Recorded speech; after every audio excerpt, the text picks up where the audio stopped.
Welcome back, everyone. I'm your host, Risen, and you're tuning into the greatest gaming podcast in the world, No Randos.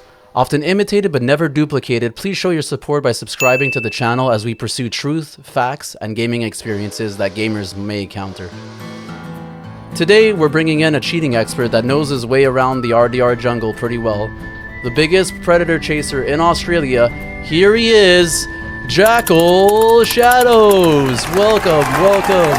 Oh man, is he gonna make it? Oh, he's a new Tom Cruise. Come on in. Grab a barrel, bro. Thanks for having me. Hell yeah. I'm excited. I'm excited to hash out the details of what we're gonna talk about. So. I'm just going to get into it. Are you really planning on infiltrating one of the biggest booting crews and expose their comms?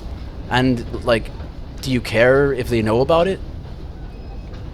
Absolutely. I'm a cheater hunter, old school gamer for 30 years now. And this is what I do. I look for clean gamers, and I give them a bad time, a hard time on the game. Stalk them, chase them down, and give them a bit of their own medicine, right? Absolutely. Absolutely. Basically, I have multiple accounts that I use to infiltrate enemy crews, get into their group chat, find out where they're going to be, what they're doing. Just to get to know you more, so you're obviously you're from Australia. No one around there probably does the work that you do. So it's pretty unique to your region. Where did it all start? What motivated you to kind of start tracking cheaters down and putting up a fight and throwing it back in their face, so to speak? It started in GTA, actually. Okay, wow. No problem. Big grief for problem over there. I was initially a car guy and a race creator, and I wanted to get verified by Rockstar with the various tracks I was making. Mm-hmm. And I just did up cars, and that was all I wanted to do. But unfortunately, there's a large portion of the community that liked to grief, and they bought my cars, and I'd fight back, and eventually I ended up in bad sport. Yeah, it was a solo player. Okay. And then essentially a crew was formed in bad sport some years ago called Jackal Hunters.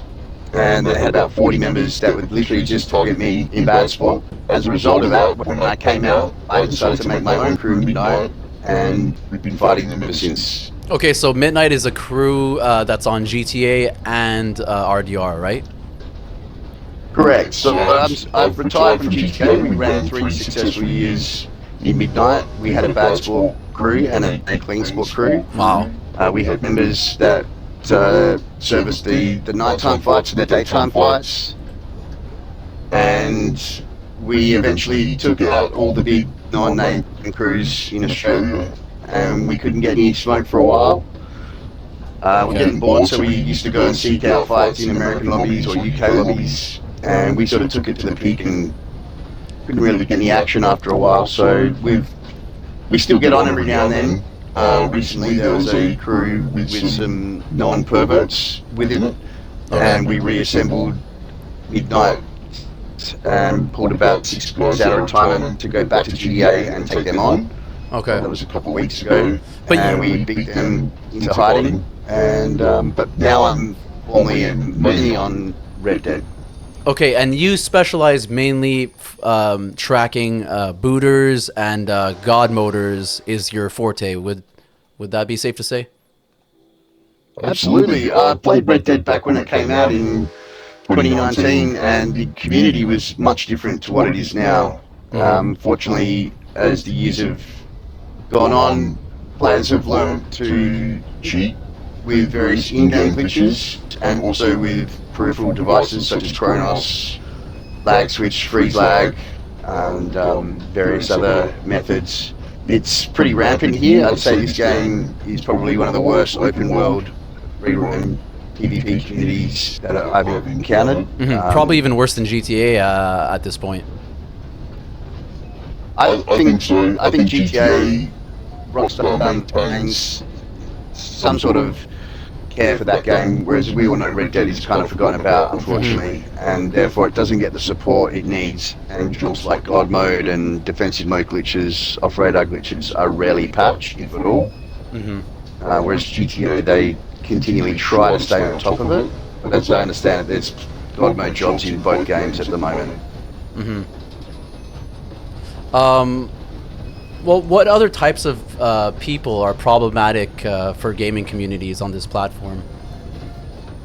There are a lot of adults on Red Dead, I think more so than GTA. I think the community in Red Dead is somewhat more diverse in terms of age demographic and also players from different regions around the world. So Red Dead is unique and different to GTA, whereby you have players from all over the world of different ages. You still have adult players in GTA, but I think the children or the younger players are predominantly more interested or attracted to GTA because it's easier than Red Dead. Yeah, that makes perfect sense. Yeah. I mean, what does the average toxic player look like on this game usually? They're involved in a clan or a crew, and most of the big PvP and CVC crews are running leverage of some sort, whether it be Kronos or lag switching or booting. Some crews make exceptions, but some cheats and not others. So, for example, some of the big crews that quite frequently refuse to do God mode, which is interesting. They frown upon God mode, but yet will openly cheat using Kronos, and that seems to be acceptable in the community. So generally, I think a lot of the griefers in this game are often immature, either by age or by mentality. I think there's a lot of infantile adults that forget sometimes that a lot of players they're fighting against are underage and are emotionally immature, and sometimes don't react well when you beat them. Personally, win or lose, if I have a good clean fight, I'll always GG you, and in doing so, you unravel or uncover the good personalities in the game if they GG you back. And that's partially how I recruit people to help, by finding other like-minded players that are good and courteous and respectful. And how big can these cheating crews get? How much of an impact do you think that they have on the game? Well, a massive negative effect is clearly obvious when you consider some of these guys will attack low-rank players without provocation. So I have multiple accounts that I'll use to infiltrate enemy crews and their group chats. I'll test them out on a low-rank account without attacking them first to see how they interact with the low-rank players. And some of the big-name crews have no discretion whatsoever. They'll just destroy anyone at any cost. And I think the problem, partially with Red Dead and its dwindling numbers, is that fact. The fact that the mainstays, the persistent players, are involved in the crew and play the way they do. And I think it's very difficult for a new player on Red Dead who doesn't have rank, who doesn't have access to the overpowered weapons, but want to stay in the game when they're being targeted by crews of griefers. Okay. Would you say that most of these crews are practicing clean ethics too, or is it split down the middle, or is it just like a cesspool of cheaters for, I don't know, the top 3 or top 4 crews that we're talking about here? How bad is it? I think there's a very small percentage of players within each crew that choose to play clean without cheating, without going God mode, without Kronos. But they're most definitely a minority. I think at some point, and I've seen it myself, a lot of these self-proclaimed clean players join a non-God mode crew and eventually succumb and give in and start using the God mode glitch as well. Okay, yeah. To combat and to put up some sort of a chance, some sort of a fight with a lasting chance, I guess. Well, Absolutely. I think they're pressured into it, some of them. I know some crews will actually provide for their members freeze lag and booting capabilities, chronal scripts, etc. in order to have them, I guess, survive longer. I think the players that give in and go God mode with these God mode crews get tired of being the only ones left not in God mode, and so they appear in the kill feed a lot. And I guess there's that embarrassment at that moment in the kill feed. Exactly. And so with certain crews that leave in God mode, the longer the fight elapses, the more and more of them get into God mode throughout the fight. And so there's also the humiliation of being posted, recorded and posted dying. It's really bad on Instagram, and it's really bad, right? I think that's a massive. Yeah, I think that influences gameplay and the way people interact with the cheats, and I guess the urgency to look like you are a good player is a big driving factor in a lot of modern day gamers. They'd rather look good than get good and actually be good. And like, we don't really talk about this much on the podcast, but really that whole kill feed thing is it's almost like an insecurity meter, you know what I mean? Like, even me, I feel it like I'm just trying to avoid looking like a chump in front of like new friends or something, because as soon as you see your kill feed, or should I say your death feed, like, you know, once or twice, you know, they'll be like, oh, they're gonna kind of assume that I'm trash or whatever, and then that kind of picks on my confidence a bit. And I imagine that, especially with these people that game together every day, I imagine that it's much more significant. And I guess that's one of the things that God mode solves, is never appearing on that kill feed, right? So absolutely. And then I think it becomes an addiction. I think these players get used to being in God mode and getting the results they want. And when they try to play without rando? They become. It is a rando. Oh my god. A wild rando came out of nowhere. This guy's gonna kill us. Alright, I don't think so. Alright, he's chill, he's chill. Is he moving back? Check him out. Oh no. Stupid piece of shit. Ah! Right. No! Yes! Yes! F you! F you! Alright? This. You got him? Yeah, I got him with all my might. Ah. Alright, we're still on the train. This is why you don't trust randos, guys. No randos. I'm tired of this. Fucking tired of this, guys. Oh. Go to church every goddamn Sunday. You gonna bring the demons out of me? Alright. It's multiple ones. We love you, buddy. Yeah. Alright, we'll wait till you get back over here. Resume the pod. Right. There you go. Jeez. Classic example. You know, here we were, just peacefully chilling on the train, getting a friendly emote, and then kills us right after. And we get let's see if he chases us. I don't think he will. He's got dynamo in the face. What a bomb! What a bomb! There's a bunch every lobby, buddy. There's a fight every lobby. Yeah. Alright, here he is again. Welcome back. Jackal coming in hot. Boom. Alright, so we were talking about you know, the impact of cheating crews. All in all, is it really a big deal if a bunch of people are cheating on these big crews and they're working together? Does it really affect the community significantly? Because a lot of these people are gonna kind of minimize the effects of what they're causing, whereas I think you and I can agree that it does make a drastic difference. I can't stress this enough. One cheater can affect many lives on the game. I think the problem These days with gaming is it's symbiotic relationship with social media.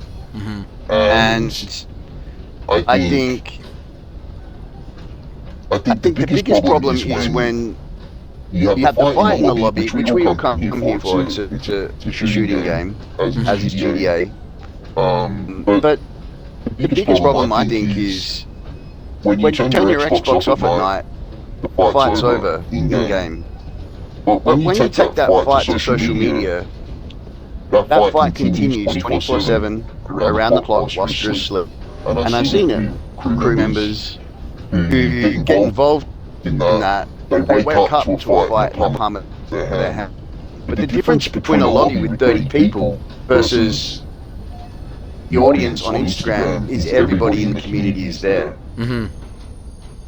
Absolutely. And so you can't escape it.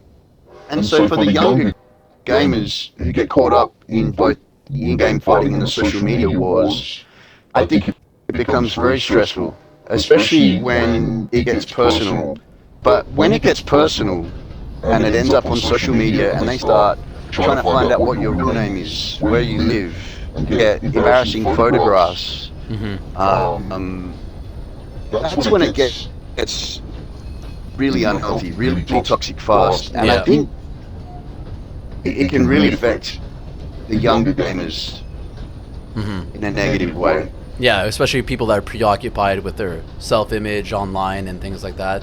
But so the main ways that toxic people are trying to harm normies such as myself or whatever, the average gamer, they're using cheats, and they flood lobbies, they throw numbers at you to overpower you, and then they record the content to upload to social media. That's what I understand, right?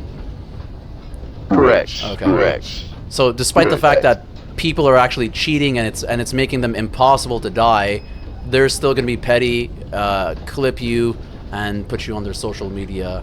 Are these big channels, or are people running like scammy Instagrams that are big, have a big following, or on YouTube, or what? How successful are these cheaters? How far do they really get on social media? Well, I think with a lot of the cheater accounts, again, they're obsessed with likes, follows, and view count. I know a lot of them use bots to follow, to boost their follow. Absolutely. Their follow count. They also use bots to boost the views on their posts. So really, these guys are either obsessed with looking good or taking out an enemy, either an individual. So you see videos where they're just targeting one player or one crew. And of course, in any kill montage, people rarely put themselves in there when they're dying. And so what they're looking for is, multi-kills, triple kills, things like that, where they're not dying. So it looks like they're supreme, and looks like they're better than they are. And they're not. Within that, you get the temptation to cheat, whether it be God mode, Chronos, or freeze lag, or a combination of all three. And let's talk about the effects of constantly cheating. Okay, if one person is always using these cheating strategies and whatnot, what kind of effect does that have on the player's skill and personality? What do you think? I think for the players that live in God mode, you become lazy. Your timing, your position, your tactics are not as important when you're in God mode. You're just tanking your way through the battlefield, and you're not going to die. And there's players that literally won't fight unless they hit the God mode job, and therefore, I think other weaker players, should they ever get into a clean fight, let's say they patch it, and they remove God mode from the game, those players are the ones that are going to fight it the hardest to keep their head above water in a clean environment. It most definitely is addictive when you're winning all the time with overpowered techniques. But it must get repetitive. It must get repetitive always winning, and like anything, if you're just always winning, it runs out of steam pretty fast, I'm sure. Absolutely. I've noticed in GTA a lot of the full-time God mode players end up getting bored with the game. Their inboxes must just get flooded with hate. Yeah. And I've noticed the pattern, at least with the full-time God mode players on GTA and some here, they end up getting bored and phasing themselves out of the game because there's just no challenge anymore. They've conquered their enemies, they've got some clips, Yeah. they've made a few videos and realised that it's a meaningless fight. Yeah. But it must be strange to record these hollow clips of people dying at your hands when, you know, you can't even die. It's like they're like hollow kills, kind of, you know, when there's no risk of dying. Absolutely. I mean, the kill itself is probably invalid, don't you think? Absolutely. I think a lot of the clips that get posted, they try to handpick or edit it in such a way that it doesn't show them getting hit. But there's little telltale signs that would suggest they're in God mode. But they generally try to conceal it because they know deep down that it's not honourable and it's frowned upon in the community. I myself have taken on non-God mode crews in God mode and openly made it apparent and clear that that's what I'm doing in my clip. And because they're non-God mode crews, it's kind of like a karma payback type post that I'll make. I won't mention any names, but there's two big crews that are aligned together, and they're all notoriously known for being in God mode. They can't fight without it.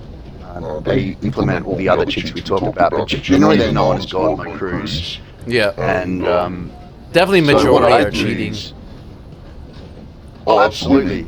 Absolutely. Okay. As As I said, you know, the clean players too, I think a lot of clean players don't move towards the cheats because they don't know how. And so when they immerse themselves in a community of other cheaters, it becomes normalized. And now that they have access to it, and so you will see clean players give in and start cheating. Yeah. And it spreads. Do you think the unethical cheaters feel guilty at any point when they game? Not at all. Not at all. I think the thrill of the chase, that dopamine hit of getting a kill on your enemy or a non-player, is what it's all about. And then they get the kill, they get the dopamine hit, they get the fix, and then it's rinse and repeat. No one likes dying. Yeah. We're all here for that thrill of the chase and getting the kills. But there's no such thing as a fair fight anymore. It's rare. I had one this month Really? where the whole crew, the whole posse was clean, and they died the way they were meant. You know instantaneously when you're fighting cheaters on DNS codes, lag or Chronos, you know very quickly within minutes. Yeah. So it's refreshing when you find a crew of clean players. But it's still strange because when- you're saying that the chances of you finding a clean fight is smaller than finding a cheating fight, I guess. Is that what I understand? Pretty much. You find the legendary bullfrog somewhere in the party before you find a clean fight. Mhm.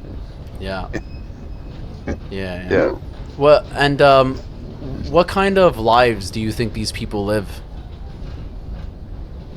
I don't think there's a common denominator other than Hmm. I think everybody that comes to a game loves the game and is addicted to it for one reason or another. Hmm. But I think when you consider what's been going on in the world lately with COVID, lockdowns, people seeking safer alternatives to passing their spare time. And so I've noticed since COVID a massive increase in player count, not only in Red Dead but in GTA and I'm sure other games. Hmm. And I think the problem gamers are often the ones that don't have a sense of purpose in their real life. They don't have jobs. Perhaps they're unemployed. Perhaps they don't fit in with their social groups. Hmm. Okay, Possibly interesting. teased at school. Yeah, I think there's a lot of younger players that are teased and bullied at school, and can come on here and can be a hero. They can be a winner. They can get their kills, and perhaps in some way they're venting on a gaming community. Yeah, they're taking their life issues out on the game. I think that's a big part. I think there's some unemployed people, perhaps with substance abuse problems. I know from dealing with some habitual cheaters in the past, you can tell by their playstyle when they're up. They're ultra aggressive, very confrontational, not only in their gameplay but in their messages post and pre-fight. And then later on in the week, you can see they're not playing the same way, and they're not conversing with you as they had done previously, and that kind of dictates this ebb and flow, this up and down of a substance abuser. So I think that's part of it. But they definitely, like, then, RDR gamers definitely have baggage, generally speaking, right? Or just Rockstar gamers in general. Well, you know, the difference between an open world free roam map is you've got people coming for different reasons. So you've got grinders that just want to enjoy the scenery, hang out with friends, and build their account, and build that bank account up, and build their little empire, and that's all they're here for. They're not interested in PvP.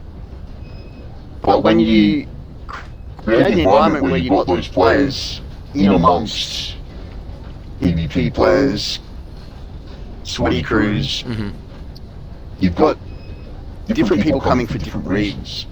If you look at a game like Call of Duty, you've got a predetermined match for a predetermined amount of time with the intention of winning or losing, and you might not see those players again for quite a while. There's no crews, you know, so everybody's can be toxic. You know, Siege is very toxic. When the players converse, ultra toxic. But yeah, everybody's coming for the same reason. I think these open free world games are notoriously bad for having resident scumbags that are just toxic in-game and in your messages. And as I said, if you take it to social media, it's even worse over there. Yeah, so everybody's just trying to, you know, get together with friends and collect wins and look good at the same time, I think. Absolutely. But having said that, you know, I have accounts in enemy crews. I have a syndicate of midnight members that will infiltrate enemy crews or players. Wow. And try to create dialogue or friendships with them so we can get closer to them. And you'd find most of the time that when they're amongst themselves, there is honour, there is respect, there is love, there is friendship and genuine concern for their fellow crew members. Their play style is ultra toxic, some of these crews. And so we judge them by how they play. We don't actually get to know the individuals. We learn to hate the gamer tag. We learn to hate the crew tag. Interesting. But behind every gamer tag and every crew are good people, good personalities. We all have a good and a bad side. Now when we lose, there's an opportunity to be humble and keep your good side intact and GG it, brother, win or lose. Yeah. But most of these people are horrible losers and poor losers and bad winners. And they just know one word, and that's to be toxic. I GG a lot of people and get nothing but hate back or no reply because they're so salty they just got beat out of the lobby. Yeah, you're pressing on the wound. Absolutely. Yeah. But I know, and I've spoken to a lot of my enemies and they don't know it's me. There's some really nice personalities, some really nice people behind these horrible crews, just to be fair. And are you targeting them? Do you plan on exposing these people as well, or do you find it more difficult to kind of hunt when you're getting attached to the people that you're targeting? No, I generally I won't shame a particular player unless it's a known cheater. I'll usually tar them with the same brush, or bring it under the one umbrella of this crew is who I'm going for. And you just, you know, if I'm friends with you or whatever, I have friends in enemy crews, and we fight each other, and we're aware that we're in that fight, but we'll GG each other after the fight. We'll even make jokes in messages throughout the fight.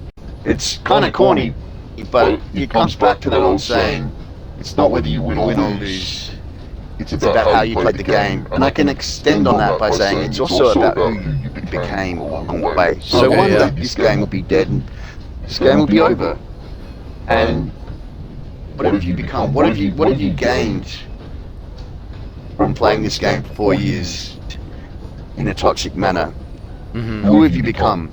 And so when these players join a crew where they keep them lag switch and enable them to cheat, what they're doing is creating a player that now looks to cheat in other games going forward. They now know how to. You've taught a man to fish, he's going to fish for his entire life. And so when they get used to winning all the time, they go to a new game and they get their butt handed to them.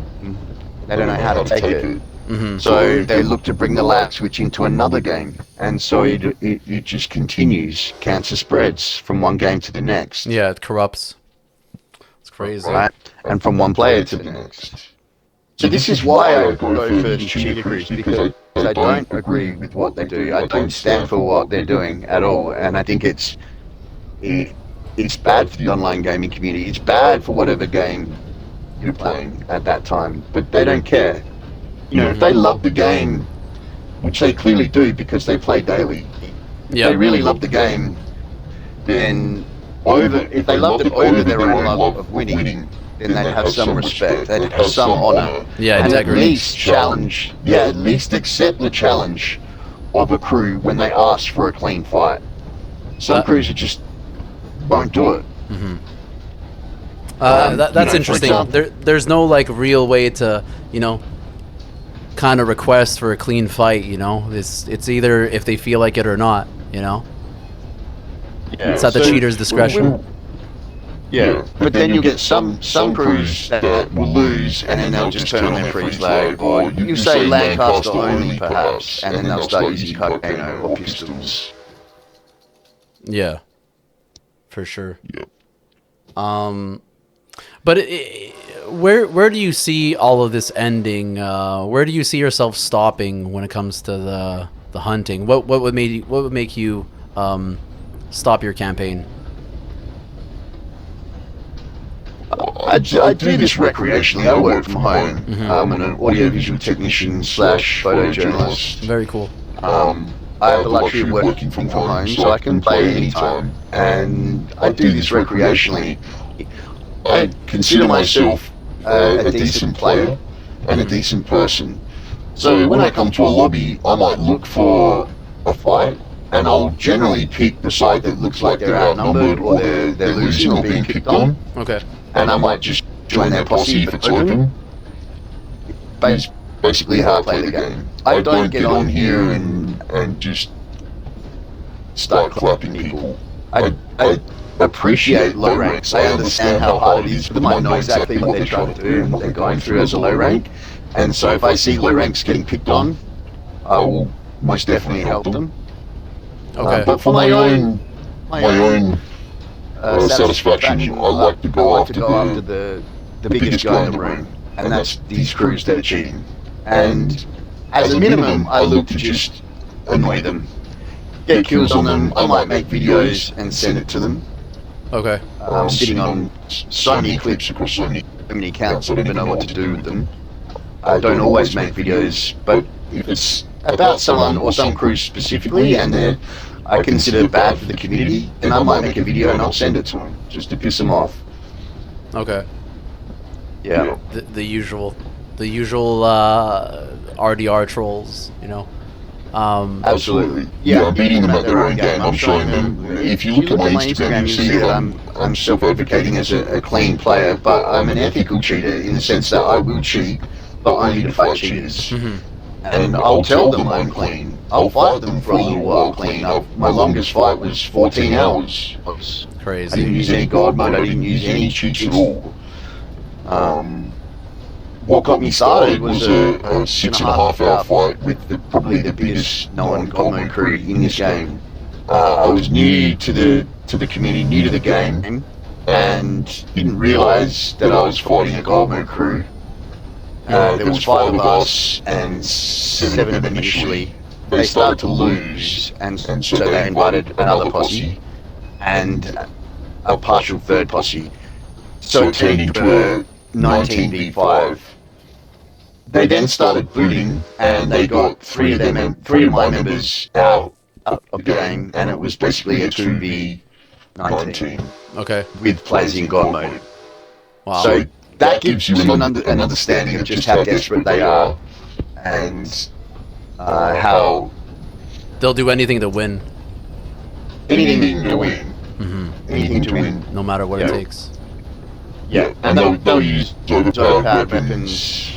When you don't have them, they don't care. They don't care at all.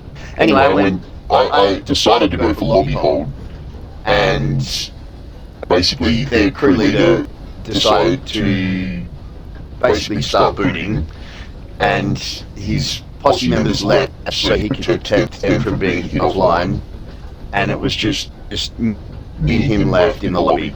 And I was messaging him, taunting him, inviting him to my moonshine chat. You know, I was being jovial, I wasn't being toxic at all. And we went 6.5 hours before he left, and I got lobby hold. And then upon doing so, I messaged most of the members in that fight. I was taunting them throughout, but there was a couple that were conversing with me nicely, and I went back and I GG'd some of them. And only one member GG'd me back and acknowledged my efforts. Damn. And so that set the precedent for me. I go, okay, these guys are toxic, and I'm going to go for them whenever I'm on. And so they didn't like it. So you were stalking them. You were hunting them down, I guess. I am now, but initially I was still learning the game. I didn't even understand at that point how that works, because I was appearing offline. I didn't know that you could whitelist people, and I was kind of curious. So I had my hands full for a while. And then, upon reviewing some clips, I worked out that they were going God mode. And I had no idea God mode was in the game. It wasn't there when I started back in 2019. Yeah. And so I showed the clips to some experienced players I roll with, and they're like, oh, that's God mode. And so I learned how to hit the job. And the first time I found them, I got my buddy and I in God mode, and we caught them off guard. They weren't in God mode, and it was their crew leader, another leader, and I think maybe some new recruits and some other non. We just fed it to him. And he stopped spawning on us after that. And basically what I do now is I'll have eyes and ears everywhere, multiple accounts in multiple group chats, and people know what I do. And so I find their enemies, I find enemies of my enemies, and I will collab with them. And so when they find them in a lobby, or they get jumped, they message me, and then I'll join, and I'll do my thing and give it back. Mm-hmm. Yeah. So you talk a lot about fights. You're winning most of these fights usually. I'm not proud of it, but when I fight a God mode crew, I'll give it back to them. So I'll go God mode, defensive mode, and I'll only target them. And so far, my success rate with this particular crew I was just talking about, since developing this technique, is 100%. I've basically gotten them to leave every lobby. Okay. And I think we first started fighting about 12 months ago, and I can say they've killed me probably about 5 times since then. Wow, that's intense. I'm triple figures on them. Across all my accounts, I'm triple figures. And, you know, it's a thankless job. They don't know that it's me. But Yeah. on the transaction feed on the screen, it doesn't say Jackal Shadows killed such and such. It just says you killed. So if I wanted to play it that way and go on social media, I could literally make a 5-minute montage on each and every one of these players and make them look stupid. Yeah. play the game. But I'm not about that. It's more about occupying them and keeping them busy, keeping them from going and thrashing friends or peaceful pussies. And they will focus on me. But the technique I use is pretty hard to deal with. And so my satisfaction is annoying them, getting them mad, and getting some clips, because I know they hate that. Yeah. They hate being exposed. Yeah. Slandered, exposed, getting caught in 4K, screenshots, text, the same stuff that they do, you know, basically. So getting someone out of God mode is unofficially considered a 1,000 mode. Kind of like a stab in GTA and in Red Dead is considered a 1,000 mode. Yeah. When you kill them with a knife. So for me, the ultimate is getting them out of God mode.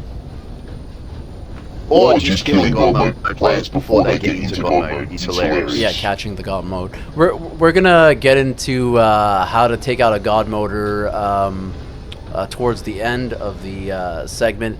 I wanted to ask more about how you're fighting them and what do you use to kill them. Generally, I'll use the same weapons. They are overpowered weapons, such as incendiary rounds, explosive rounds, dynamite, dynamos, Craftables. etc. Absolutely. But you know, if I know they're a gold mode crew, I won't wait to see if any of them are in gold mode. I know that they're going to hit it. They most likely are. I don't give them the chance. Yeah.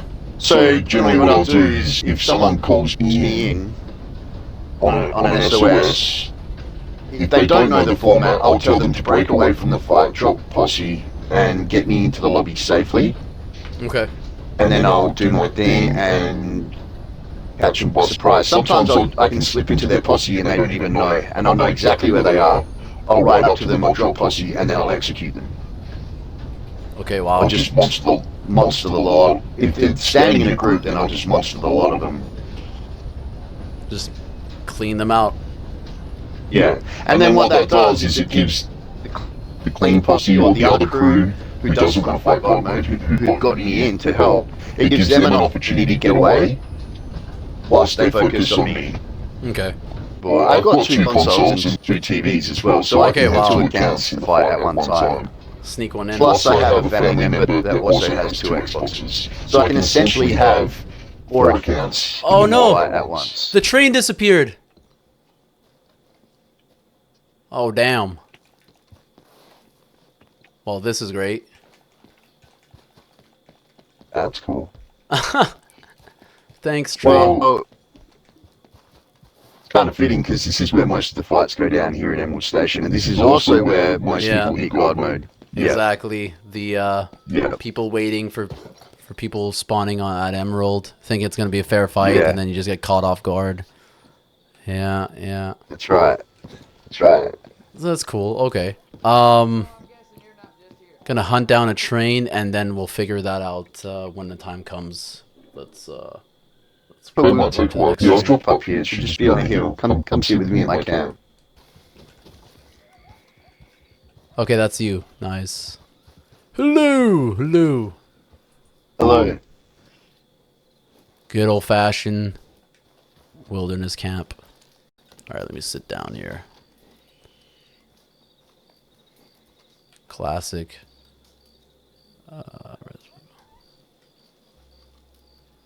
Get some spooky stories going. Let me go here. All right, we're back, waiting for the next train to pick us up, heating up by this campfire. Yeah, so I guess one of the ways I deal with them in-game is to use their tactics against them. Infiltrate their crews and find out when and where they're going to be. And also, in doing so, you often uncover personal information which they don't want out. And I'm not about doxing people. It can cause a lot of problems, but if they're really toxic and they're not one for, I guess, interacting more so with the younger players in a negative way, or the female players in a negative way, and they're posting things online that I don't agree with, like exposing your family members' photos, their locations and things like that, then I'll do the same. And so by being in their group chats, their discords and things like that, you might see their Facebooks, and so I do compile photographs and I do go for their names and things like that. But I generally just sit on it. I don't always expose it just because I've got it. So when I go for personal information, it's more so for that side of things. Given I've immersed myself in the crew scene, you're in amongst some of the worst personalities in the game. And so therefore you find out about stories of adult players being inappropriate towards underage players. As a father, that particularly motivates me to, I guess, leave this place in a better state than the one in which I found it. Okay. When I got here. Another saying that comes to mind is, if you see a problem and you can help fix it, but you choose to do nothing about it, you become a part of the problem. Yeah. And so my motivation in part is also role modeling a good example to my son. Yeah. Set the right example and influence people in a positive way, which is more important than people I think. Right. And so on my Instagram, I try to post videos that are not cliche, that are not like just another airport montage where you just kills, and you don't actually get to see what's really going on when you flex like that. I'll try to make something that's interesting, that's different. Mm-hmm.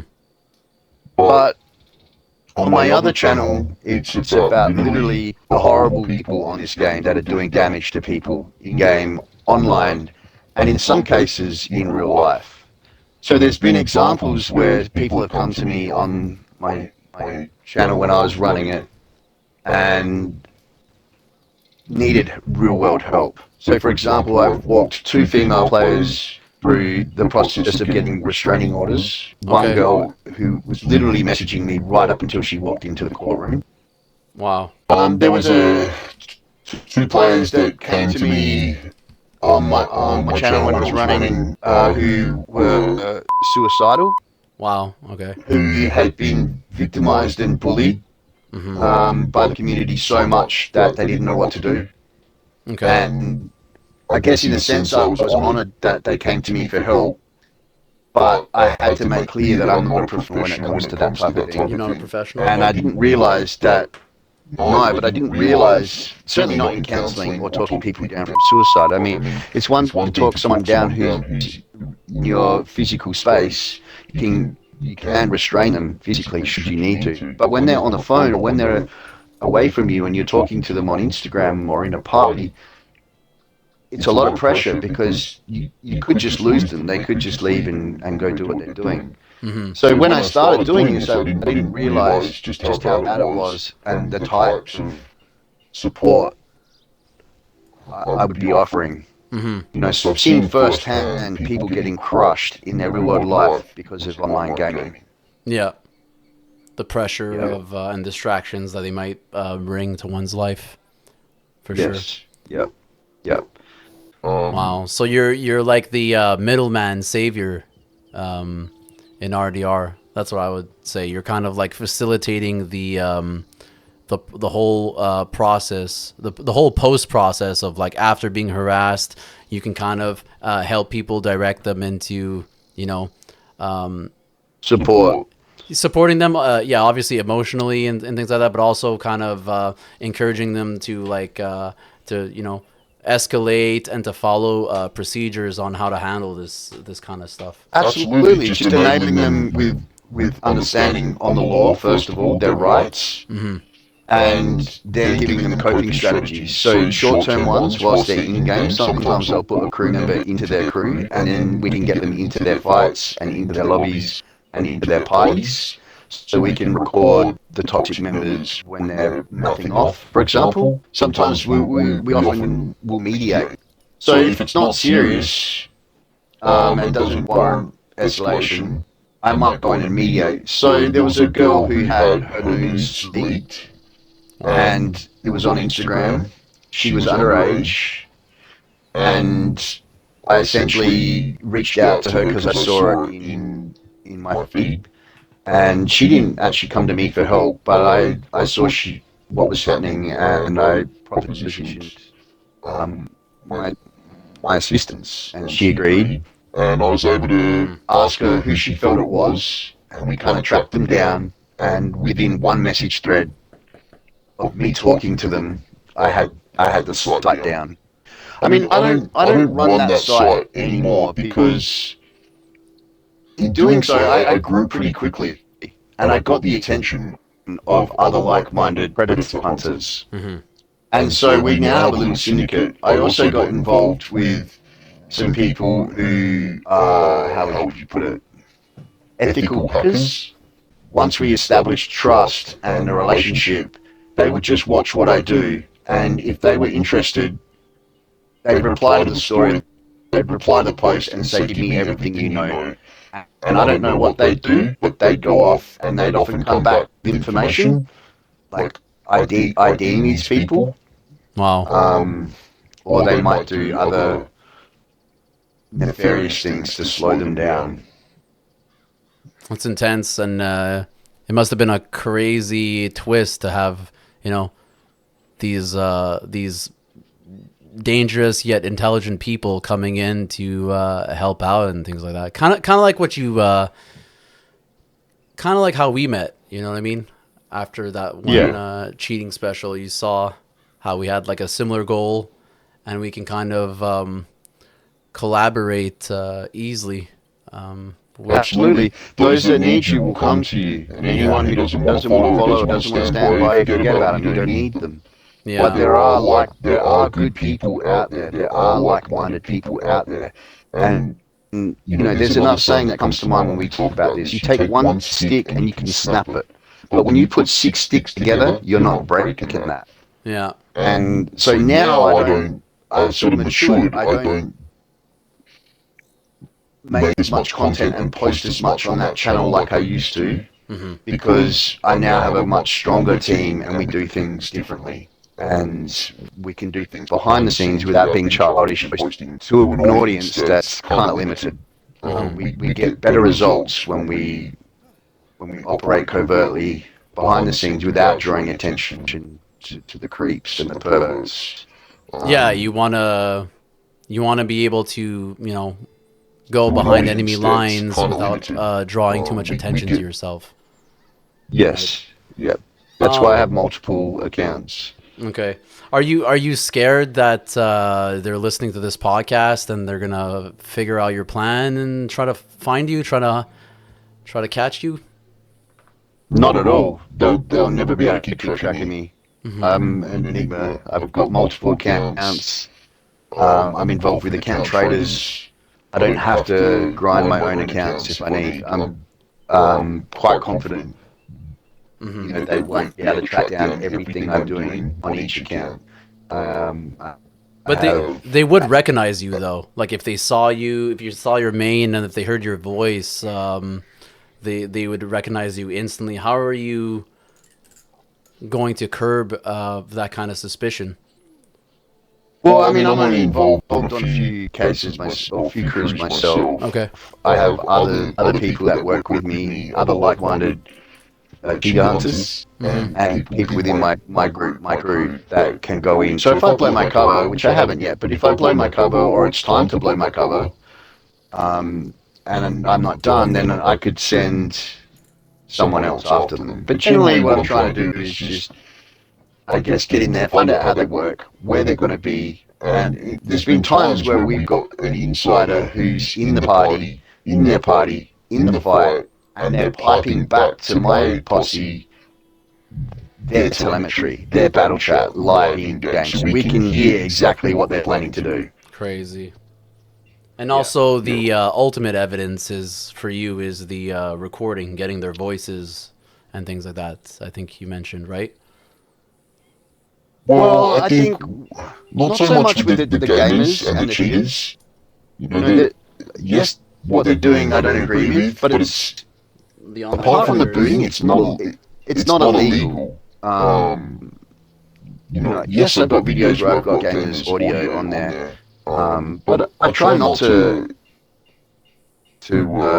humiliate people that don't deserve it, because as I said, you can have good people in bad crews.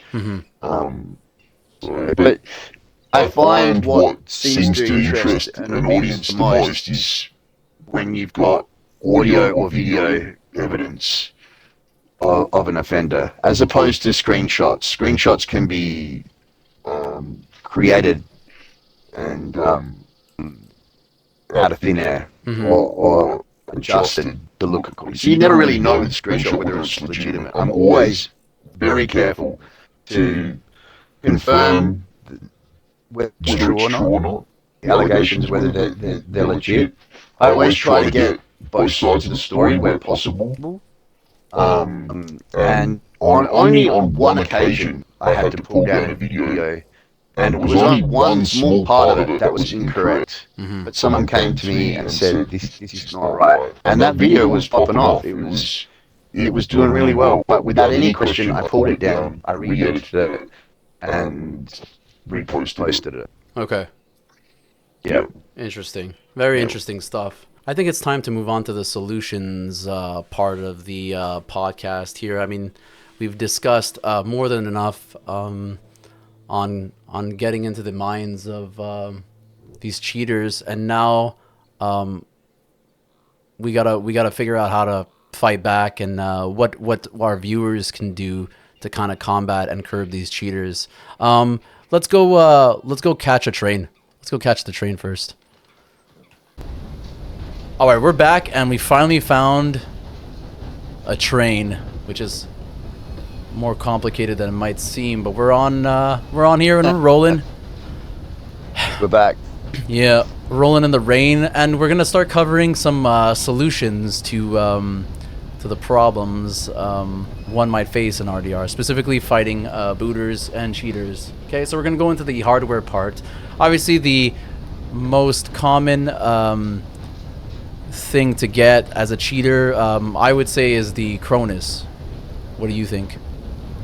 Absolutely. It can be bought in most shops that sell gaming equipment. Lag switches is something a little more unique, and you can build those yourself. I'm sure there's plenty of companies that sell them. But specifically for the Cronus, I mean, the unique thing about them is that, is it hard to detect? How do you detect a Cronus user? Well, you can tell they generally don't miss shots.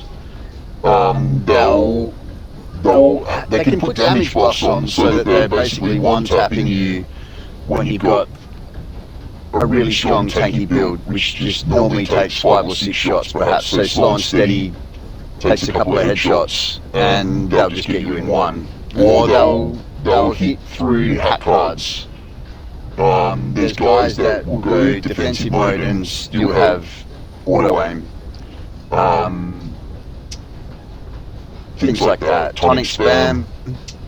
You can tell their accuracy is too good, too consistently. So often you'll be fighting a posse and you'll be feeding it to them, and then they back off for a little bit, and then they come back into the fight and they don't miss.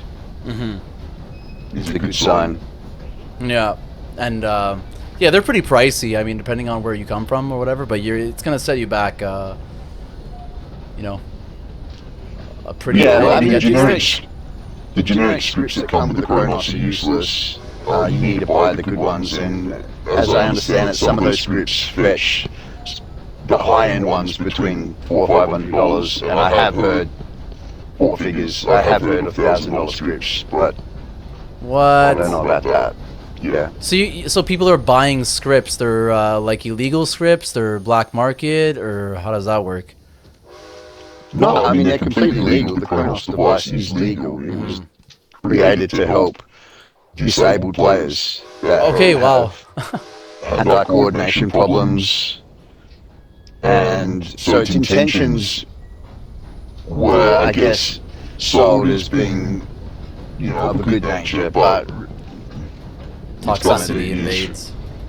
Yeah, and the majority of people using them aren't disabled. So griefers looking for an edge. So Cronus users are literally walking posers. I mean, if the whole design is to help handicap players ease the difficulty of playing, and yet these fully adequate toxic tryhards are the ones that are buying it. I mean, first of all, it's the device, the concept of the device has clearly failed, right? And also, Yes. they're posing, they're pretending to be people that they're not. So that's pretty interesting. I guess, yeah, I think that there's a little bit of, if you can't beat them, join them going on. If that's the going rate, then I guess I've got to fight fire with fire, I think is part of the motivation. But then there's also people who, as I said, just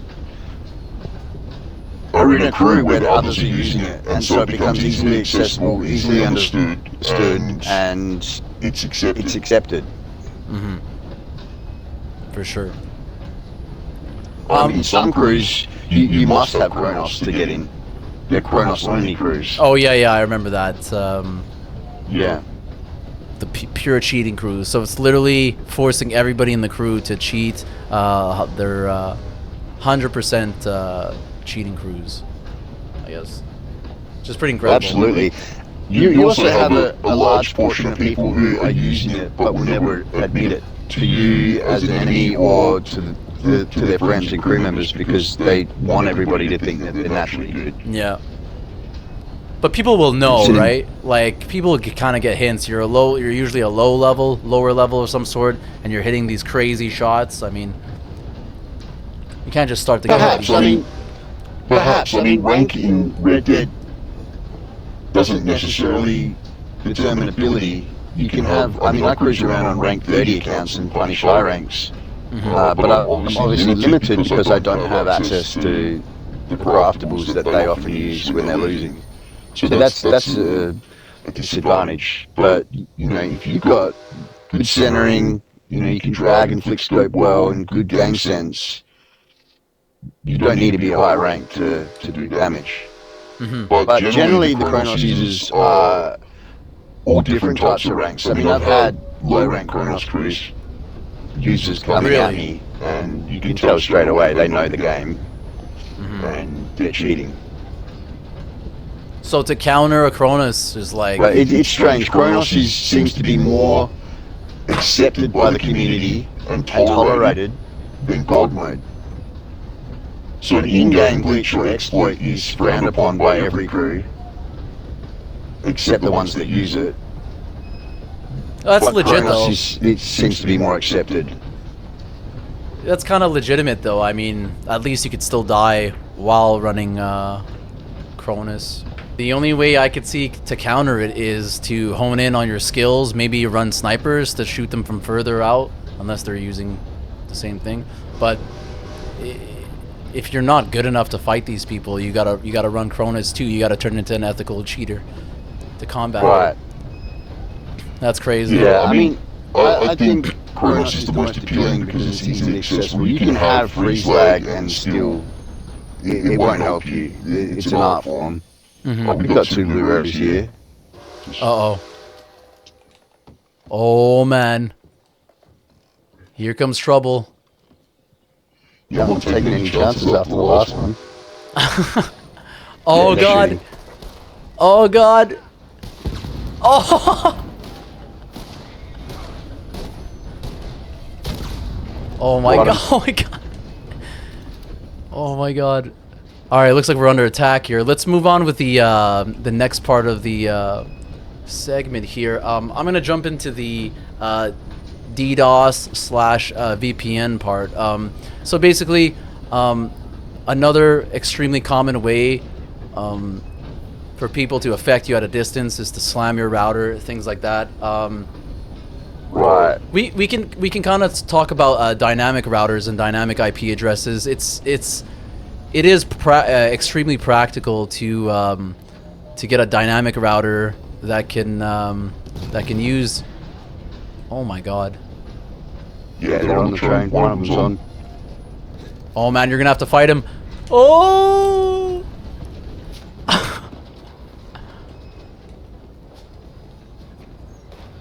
Oh my God! Damn. Poor lady. So like dynamic routers, very good for to counter these DDoS attacks, or just basically you know, getting booted and things like that. Also, Absolutely. yeah. And VPNs too. I mean, like if you want to hide your location and things like that, avoid getting booted. VPNs are the clutchest part. I know that a couple of people were telling us to stop whining about cheaters and just get a VPN. It's cheap. Is it cheap? It might be cheap. I don't know. It might be like $5 a month or something. But I don't always think that it's necessary. But it might be. What do you think? Is a VPN really necessary to play Red Dead? This game? Yeah. Is it essential? No. For new players, definitely not. But if you're in the PvP or CVC crew scene, then I would strongly advise you do it. But choose wisely, is not all VPNs work, and some booters can get through them. Mm-hmm. So, you know, in terms of protecting yourself, some booters can't hit you off hotspots. So if they kick you off your Wi-Fi, one of the things I've told crew members is to throw their back. Oh man.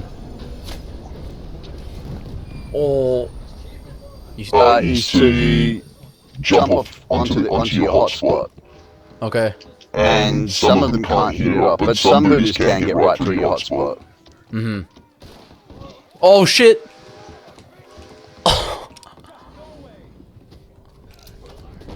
Oh man, I'm gonna try to survive this. Try to avoid dying and getting back on the train. Yeah. Oh man, he's gonna fry me. Wait, he's not shooting at me. Oh. Yeah, they spawned on me. They want me. Okay, that's pretty much probably what it is. They probably saw I wasn't shooting at you. Looks like you're the popular fella. Oh man. Is that you on the train? Yeah. Yep. Okay. Pull up, and the last card here. So yeah, VPNs, virtual private networks, they're designed to change your IP. They're designed to mask your location by using another IP address, basically. Correct. You can use an IP address from anywhere. I mean, you can use IPs from any country. You could spoof all kinds of stuff, and they are the best option to hide yourself, I guess, in this game. Are they essential? Maybe not, but they're definitely practical to use, and I think everybody is using the AllSafe VPN for this game. I've noticed it was like a specialized VPN that can take DDoS attacks. They specialize in DDoS abuse or something like that. I think they're straight out of Holland or something. Yeah, so with a dynamic IP address, it will switch. So as soon as it's under attack, or whenever you restart your router in the morning,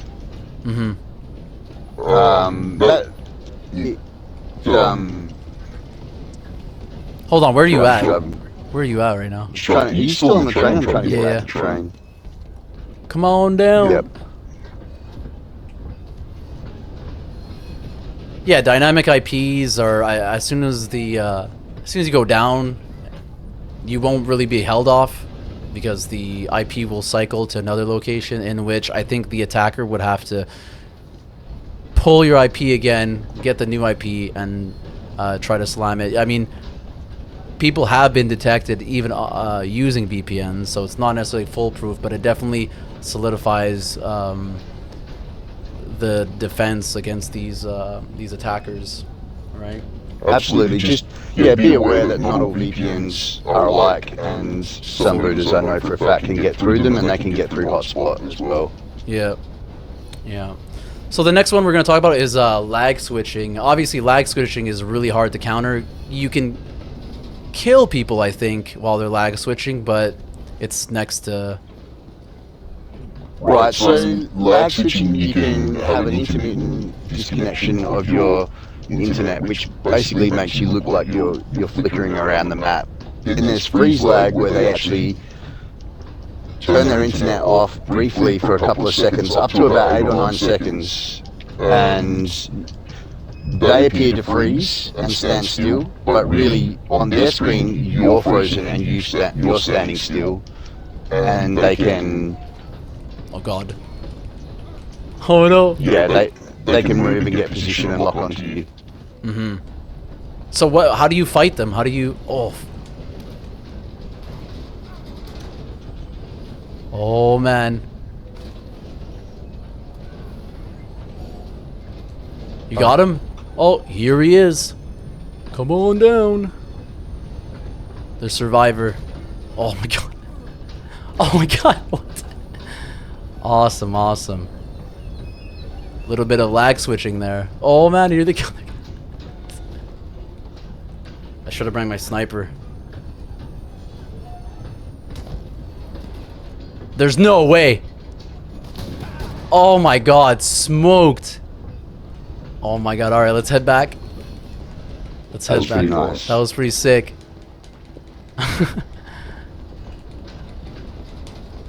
Alright, let's get to the front here so they don't snipe us. So, lag switching, how do you counter it? If they're freeze lagging, what I usually do is I have a card build with slow and steady, Okay. and never without. Fool me once, Iron Lung, that gives you protection. And the last card I'll use is Unblinking Eye, which extends your time in Deadeye. Mm-hmm. If you have gold cores and level 3 tonics, you can literally dive around a freeze lagger and you'll do what's called lagging out. Okay. And essentially that's how I survive it. Mm-hmm. Yeah, these dudes are... They're not giving up. Yeah, they're enemies. No, they spawned in on me. That's why they didn't kill you, they want me. Okay. We can move on to the one of the biggest things is booting. So booting is almost impossible to counter unless you're doing it yourself. You need to have the money and the tech savvy skills to set everything up, configure it, and avoid getting booted by the other guys. Even then, they still might be able to hit you off. Like we said before, VPNs are not foolproof. It's basically who's bombing the other person harder, who's bombing the other person's router harder, and also who does it first. I'm assuming, right? Yeah, more or less. It depends on the bot network too. I mean, Yeah. some guys are just cheap and they're using a phone app. Okay. They're on the train. Oh man. Oh shit. Oh god. So like a booter goes head to head with another booter. Who wins in that fight? Whoever's involved with a panel that's got a better bot network. So the Chinese bot networks are known for being the most...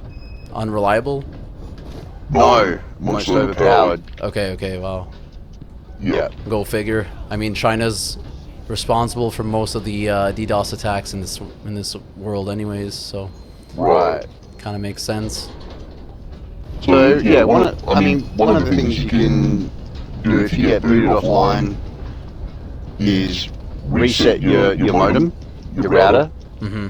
Now, if a good booter will create a log manifest of known enemies' IP addresses, and generally they won't target anyone outside of those IP addresses unless they're trying to make room for a flood, where they Oh, okay. get their booter in, they'll boot as many people as they can to make way for a posse awaiting in another lobby.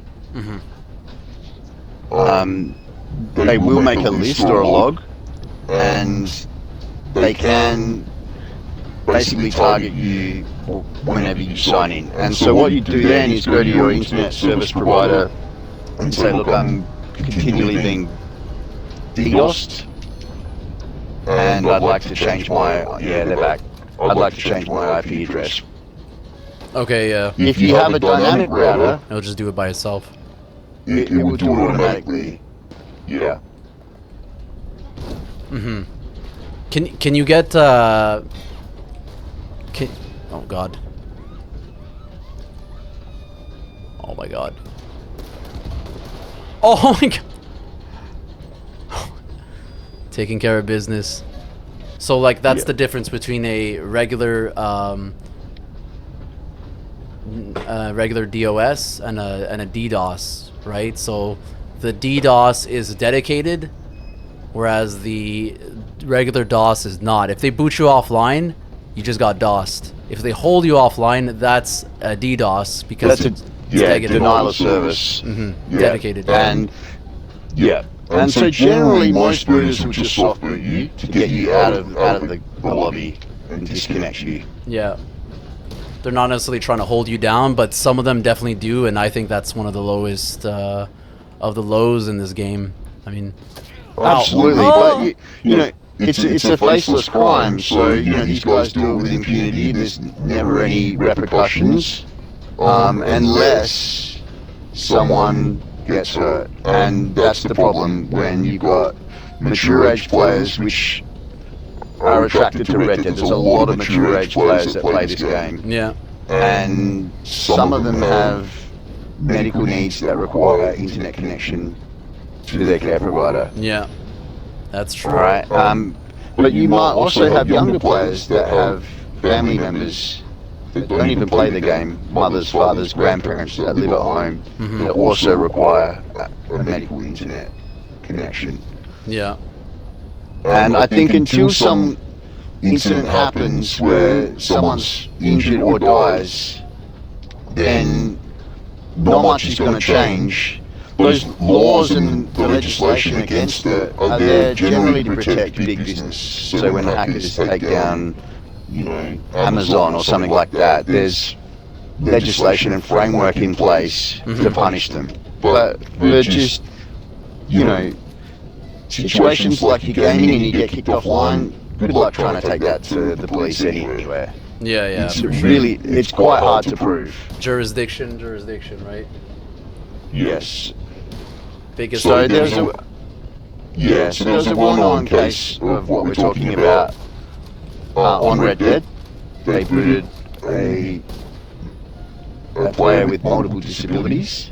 Are you talking about And- Brian?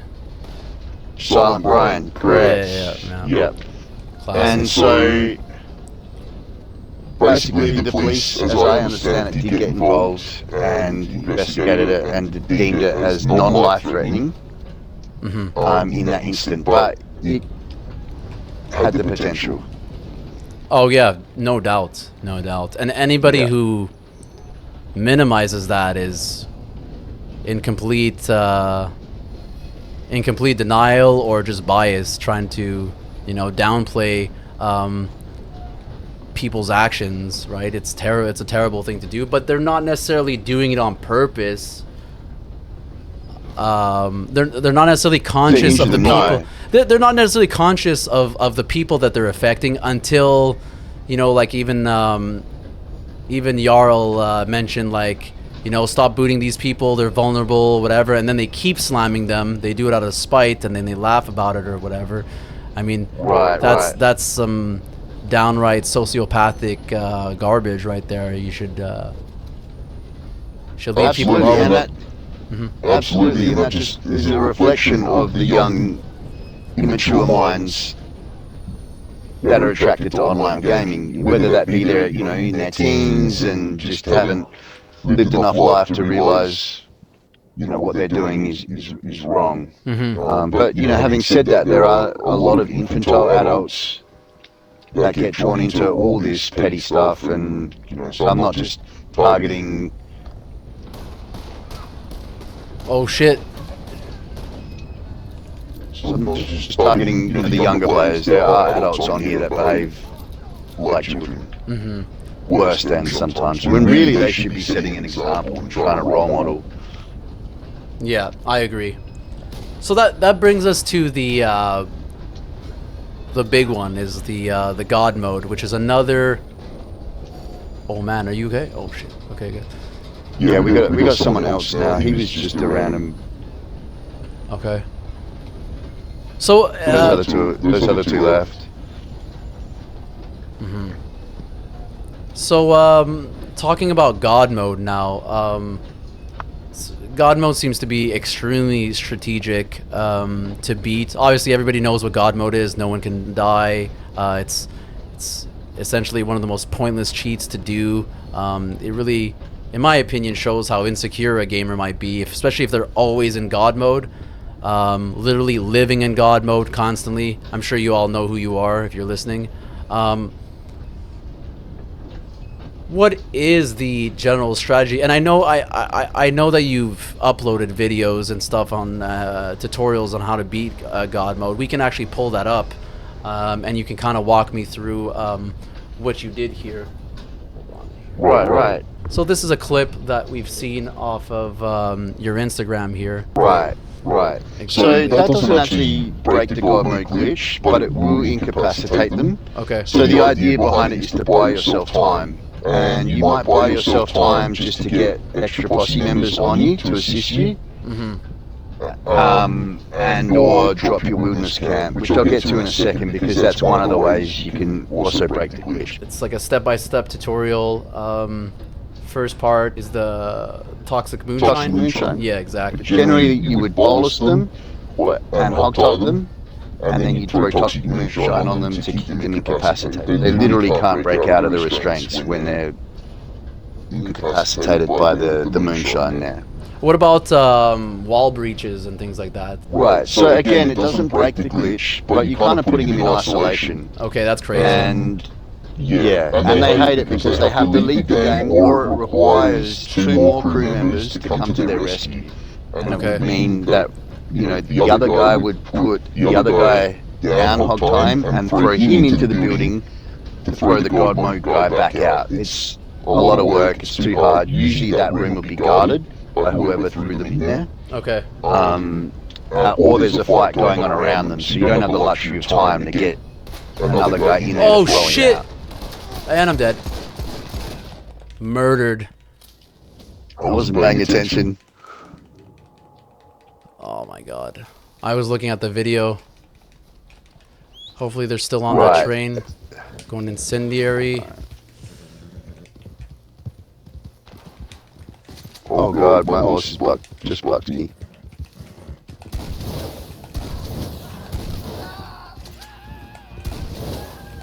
Just done TP descent to me. Die. Alright, good. Yeah, I guess a good question might be, if you're an ordinary player or a recreational player, how do you go about dealing with hostile posses or these cheater crews? Sure is nice here. Alright. It's gonna be one hell of a fucking pod, I'll tell you that much. Oh, and... Okay, great. The train is back, miraculously. What do you know? Looks like our luck is, paying off. Favor. Right. Alright, nice. I'm on. Come on down. Now we don't have people chasing us anymore. We can... Let's get you in the cabin here, because then the lighting will be... Oh, okay, sick. Right. Yeah, for sure. So that's, I would say that's pretty much all of the strategies that these people might use to make your life a living hell on this game. And one of the things that you and I spoke of, you know, off the record, was very interesting. You have a pretty unique solution to these people, to fighting these people, and kind of triggering them, right? Can you elaborate on your ultimate cheating solution? Right, so if you're just on the game and you're being attacked by griefers or by non-crew, and you don't want to fight them, I think one of the best things you can do is just find a new session. But if that's not appropriate, you can just parlay them. And a lot of people are reluctant to parlay because griefers and sweaty people screenshot that and use it as clout. Yeah. Yeah, if you do fight them and you detect that they're cheating and you're a clean posse and you don't want to fight cheaters, then call it. Clip it, confirm their god mode or confirm their freeze lagging, right? And then send it to them, and then pull from the fight and tell them that you won because they resorted to cheating. GG them. Yeah. Tell them better luck next time. Don't waste your time. Don't waste your tonics trying to deal with cheaters if you're not comfortable. It's pretty much like a boycott, is what you're saying. You're boycotting fights with these people as soon as you find out that they're breaking rules, and obviously they're gonna call you a coward, or they're gonna, you know, make fun of you in numerous ways and things like that. But in the end, they are kind of triggered because they know that they can't die, or they know that they can overwhelm enemies easily, whereas they never really stood a chance. And then all of that gets cut short because they can't fight you because you quit and you blocked them and things like that. So I think that is the ultimate way of kind of clapping back to them. Even if don't feed the trolls. Yeah. Don't feed the trolls. Deny them what they came for, and that's cheat kills with cheats. Yeah. Don't feed them, starve them. You know, starve them from their fights and them getting clips. I mean, even if they get clips on you, it'll be minimal because you didn't stick around to die as much. You just have to quit instantly as soon as you find out that they're cheating, and then you know, because there's really no point. What would you rather, a screenshot of you parlaying and no one cheater? Or would you rather get farmed for 3 hours and end up on a 3-minute video? Yeah, I've seen a couple of those. It's pretty hilarious, and they really do milk it. As soon as they get any sort of kill on you, that's like even if you're AFK or you're not gonna fight, I mean, you just end up looking goofy. So a quit is the ultimate damage control, and then that's how they reach out to you. Absolutely. And if every clean crew just parlayed or didn't engage these cheater crews, you would starve them of what they want. And eventually, if everybody did that and they had no one to fight, then they'd either have to come clean or, you know, Stop playing. You're gonna kill him with boredom. Yeah, that's really what it is. Yeah. Right. Now, if another thing too, sometimes when you upset these guys, they'll add you. Right? So if they add you, that means they're trying to spawn you another time or straight away if they can't find you. And so when you notice they add you, just block them and unblock them, or keep them blocked, and then they can't keep harassing you. Yeah. Yeah, I guess. I mean, I hope that this podcast can kind of shed light on, you know, these people's intentions and how they think, and just like what to do if you're a normal person. That's really what it is. Like, to me, I'm a normal person. I don't really use cheats. I try to play the game as it's designed. And do I feel overwhelmed? I could be overwhelmed, but it's just that once you study what these people do, it's a lot easier to anticipate what they're gonna do and how they're gonna maneuver in this game. And obviously, like we mentioned, all the cheats, and they're also gonna flood your lobbies, things like that. They're gonna put you in a position where you can't win. I mean, how are you gonna fight off people who can't die, and then you're being, you know, 7v1 or whatever? It's really just dip. Don't bother fighting them, and they might laugh, they might smile or whatever, but conceptually, if everybody did this, they would starve to death. They would. Absolutely. And be humble when you message. Sure, it stings when you die and they're cheating and you're frustrated, but be humble, especially when you're leaving the fight early. Don't antagonize them. Yeah, Because and these guys can become obsessed and will literally get on the game and look at you every time they play. So it's best just to be humble, be the bigger man, and, you know, GG them and say, look, I'm not going to fight you guys. You guys were God mode, or you guys are using Chronos, and send them the clip.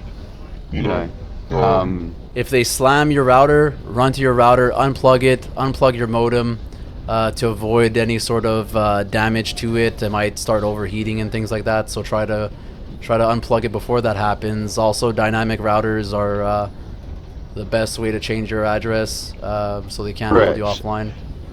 Now, if you don't have that and they boot you offline, but you want to get back to your buddies in that same lobby, then you can jump on your hotspot. As I said, not all booters can hit a GSM network. They can't hit a GSM network and knock you out completely. But they can soft boot you enough and packet bomb you enough to disconnect you from the fight. Yeah. So what I tell my crew members is, if you don't have a VPN and they soft boot you, then they know that they've got you and they've got your IP address for later. So what I tell them to do is jump on your hotspot, come back to the fight, and they may disregard that the IP they thought was yours was actually yours when you come back on a new one through your hotspot. If that makes sense. Yeah. Yeah, for sure. I mean, these are the most common and cheapest ways to affect people from a distance. So it's like real slimeball stuff, and you know, a lot of them will minimize it, or they'll be extremely condescending to you or whatever. But like always, you know, always stay true to your. Oh wow! Look at that, another disappearance again. Yeah. These are the most common ways to trigger you, and just try to take everything we said into account. If people think this is not a big deal, all right, I can easily shed some light on how serious this how serious DDoSing is, how serious breaking these laws are. I could straight up pull up ChatGPT. They think that it's not a big deal, but like if you go into the details, you ask it, is it really a big deal to DDoS someone in a video game? And then it's going to say distributed denial of service attacks in the context of video gaming are indeed a significant issue, both ethically and legally. Here are several reasons why DDoS attacks in gaming are a big deal. Obviously, disruption of service, gameplay impact. DDoS attacks can disrupt gameplay, causing lag, disconnections, what we talked about. Server impact, obviously. Legal consequences. This is stuff that we don't really go into. Like illegally, the illegality of DDoS attacks are illegal in many jurisdictions, probably almost every jurisdiction. I mean, I really can't think of a place where DDoS attacks are legal, but they are considered a form of cybercrime, and perpetrators can face severe legal consequences, including fines and imprisonment. The penalties are usually handed down from the game developers and publishers. They often have strict policies against DDoS attacks, which is kind of ironic how silent Rockstar is with these issues, but players caught performing such acts can be banned from the game and its services permanently. This is really where Rockstar has kind of failed us and failed to crack down on these things. But I mean, it doesn't hurt to bring it up. I mean, obviously, absolutely. Yep. I think the biggest problem is Microsoft and Rockstar's inability to protect their clients and their end users. They make us sign an agreement when we start an account on Red Dead and on GTA and the ticket box, which is in a way a legally binding agreement that we won't alter the console or exploit the game or in network equipment. Correct. And so it's frustrating for you as an end user when you click that and feel like you're going to agree to it and you've got protection, and that the company you're playing the game with are going to protect you when they're aware of the problem. But it would seem that there's not enough support when you consider what's going on in Red Dead at the moment. Yeah. And also brings me to the ethical concerns, which is something that doesn't get talked about enough. But DDoS attacks violate the principles of fair play and sportsmanship. They give the attacker an unfair advantage by disrupting the opponent's ability to play. This kind of allows me to segue into the last question here. Can you, for the people minimizing the issue, can you really get into trouble for DDoSing someone? And obviously, absolutely, everybody knows, obviously, yes, you can get into some serious trouble for DDoS attacks.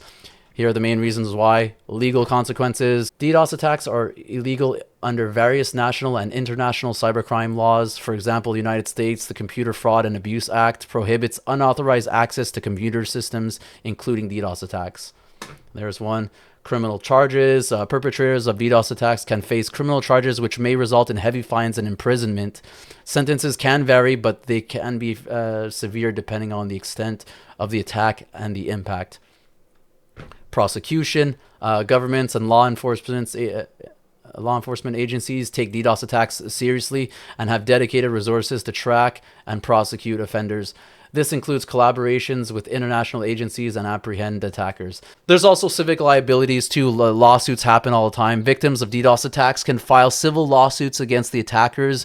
This can result in the perpetrator being ordered to pay substantial damages to compensate for any losses incurred due to the attack. So you can literally get sued. I mean, especially someone like Brian. I don't want to bring him up too much, but he was probably in the position to sue someone for what happened to him. You know what I mean? So I wonder. Potentially, absolutely.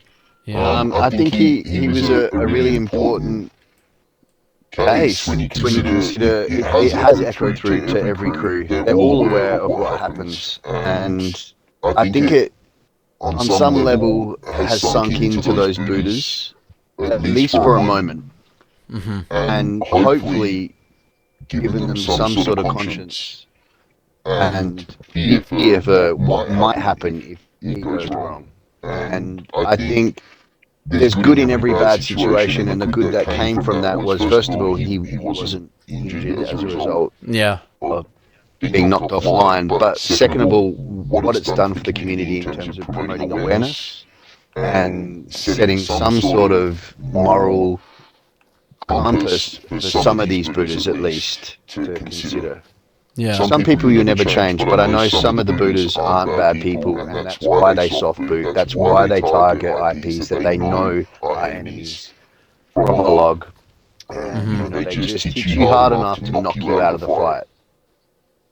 Yeah. So I'm not condoning it by saying that, but there are some ethical booters out there that are aware of their actions. Oh yeah, I believe it. But these victims could seek restitution.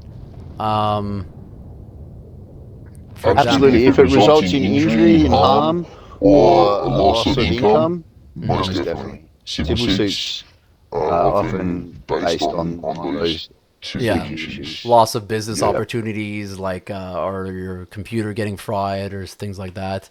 Correct. Obviously, there's one of the main things that every gamer dreads is the gaming bans, account bans, things like that. Game developers and service providers have strict policies against DDoS attacks. Players caught engaging in such activities can be permanently banned from the gamer service. Obviously, I mean, that's not really happening here. Rockstar kind of ditched this platform. Not so much on Red Dead, but on GTA they tend to care more about that game, even though there's multiple God mode jobs active at the moment. But my crew has not blocked, but reported about 5 players from God mode crew multiple times, and they were reset. They had their accounts banned and reset. So it does work. My advice is, at least on GTA, you can type in other and type in God mode. Okay. Yeah. Well, there's also and there's also, like, after getting banned, I mean, or not even after getting banned, but even during, but there is reputation damage for people who actually have integrity and want to preserve their reputation. I mean, cheating is just a one-way ticket to being, disrespected on a bigger scale. Getting banned for DDoS attacks can damage a person's reputation within the gaming community and beyond, affecting their social and professional life. How fast does the word travel about people cheating, not only like DDoSers, but God moders and things like that? Absolutely. I mean, the crew that were responsible for booting Silent Brian copped a lot of backlash for it. They did lose friends. They did lose positions with alliances and with other crews. You're talking about Haim? Yeah, I believe that was the crew involved. Yeah. Okay. And responsible. And they do get targeted, and it does get brought up, I'm sure. Yeah, it does. Every other comment. And they have to live with that. But, I guess they downplay it because he didn't die. He didn't get hurt. But he could have. So I'd like to think in the back of their minds that will stay with them for a while, and maybe they change the way in which they go about booting players offline. And not only to mention like the ethical and community impact, right? So like when people are DDoSing, it harms the trust and integrity of online communities. So being known as someone who engages in such attacks can lead to social ostracization. Correct. So it's like absolutely they'll freaking exile you if they need to. Some people, you know what I mean? And, correct. I know of a crew that's notorious for living in God mode and cheating and booting. And they just alien. Two of their members got kicked from the crew because they laughed at what happened to Silent Ryan. And that actually gave me a bit of respect for that crew. I won't mention their name, but they lost two very good members, because they laughed at what happened to Silent Ryan. So, you know, like I said, there's good people and bad people in here. Sometimes the good people do bad things too, because you're a product of your environment, and it becomes normalized when you're around it every day. And also, like, probably the most important factor for me was the fair play thing, and it does, you know, attacking and booting and cheating, it does violate the principles of fair play and sportsmanship, and it undermines the gaming experience for everyone, literally everyone, even the cheaters. You know what I mean? Absolutely. And you know, I'd say it goes undetected or unpunished. It just grows. Yeah. And so more and more people get tempted to, if you can't beat them, join them. And something needs to happen from a legal perspective, and most definitely from a reporting feature that actually works within Rockstar Games. Mm-hmm. You're gonna attract different people. You're gonna create a different world that you game in, and you might, you know, keep cheating in other places. You know, like it was said. So it's definitely a big deal. I mean, all this stuff is definitely a big deal. It's definitely considered a serious cybercrime, and it's treated accordingly depending on where you are. And in the States, they crack down on that, which is probably where you guys live. So yeah, don't become the thing you hate. Yeah, that's yeah. So that was like some ChatGPT wisdom for y'all. All right, I know that some people might undermine what I say, and just trying to bring up some logical sources to kind of shed some light on the situation. Oh my god, a train! All right, horses in. Oh my god, a train! Are we gonna train? Stupid train! Literally, while we're ending the podcast, one pulls up. When we don't need it, right? Stupid ass life. Murphy's Law, man. I got on this train, dude. Yeah, Fuck it. I'm right behind you. Oh my god, I can't see a thing. I'm gonna go to the front. I'm on the train in the front. Yeah. You're coming out of the tunnel. Come on over, Rover. I might take the helm here of this train. Get your bitch ass out. All right, all aboard the Risen Express. Come on down. Overall, I think the podcast went really well. Jackal, I had a lot of fun. What did you think about it? I think we covered just about everything. I really appreciate what you're doing for the community. I like what you're putting out. I encourage everybody to take a look and like, follow, or just watch and learn and support the clean player movement in Red Dead Redemption. Exactly. Don't become the thing you hate, and stay clean. Clean gaming. Keep it clean, guys. Yeah. And you know, obviously talking about this stuff can stir a bit of drama. It can get you know, certain eyes on us. But I did try my best to get, you know, some cheaters on. It's not as easy as one might think. I think that they're kind of all talking together, and I've been approached by some cheaters, and then they find out what I'm about, and then they kind of ghost me. That's literally what happened this week. It ain't easy, but another crew from the top 3 ghosted me even after I was approached by their recruiter. I found that to be a ginormous waste of time.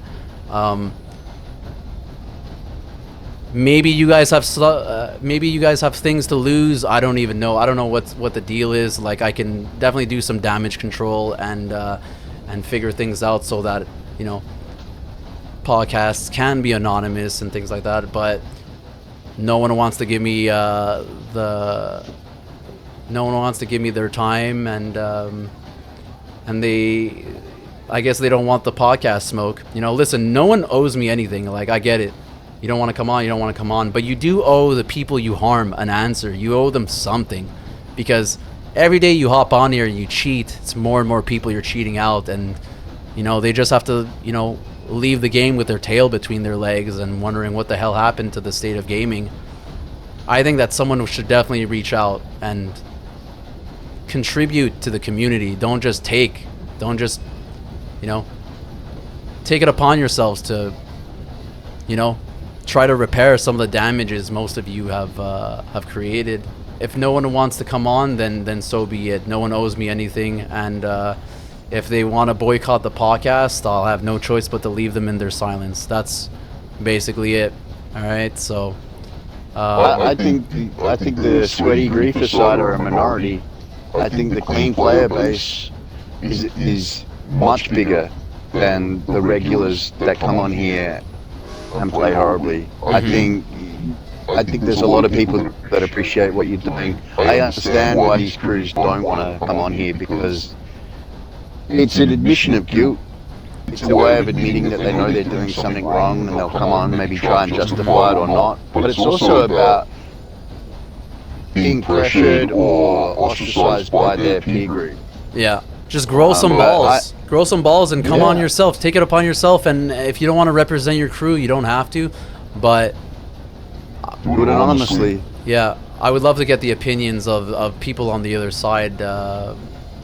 So Yeah, if you can justify your actions, give your perspective and a viewpoint from your angle, come on, do it. Remain anonymous. You don't have to put a tag or your crew name.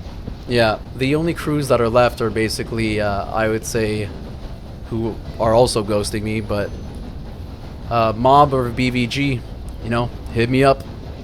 I'd love to chat. Love to have a nice little chat, and at no one's expense, obviously. And that's gonna be pretty much it, guys. I'm gonna end the pod here with this beautiful train that we've tried to pursue literally all day. Had a fun time, and I'm gonna call it here, guys. So take her easy. Until next time, this is Hell Risen on No Randos signing off. Peace.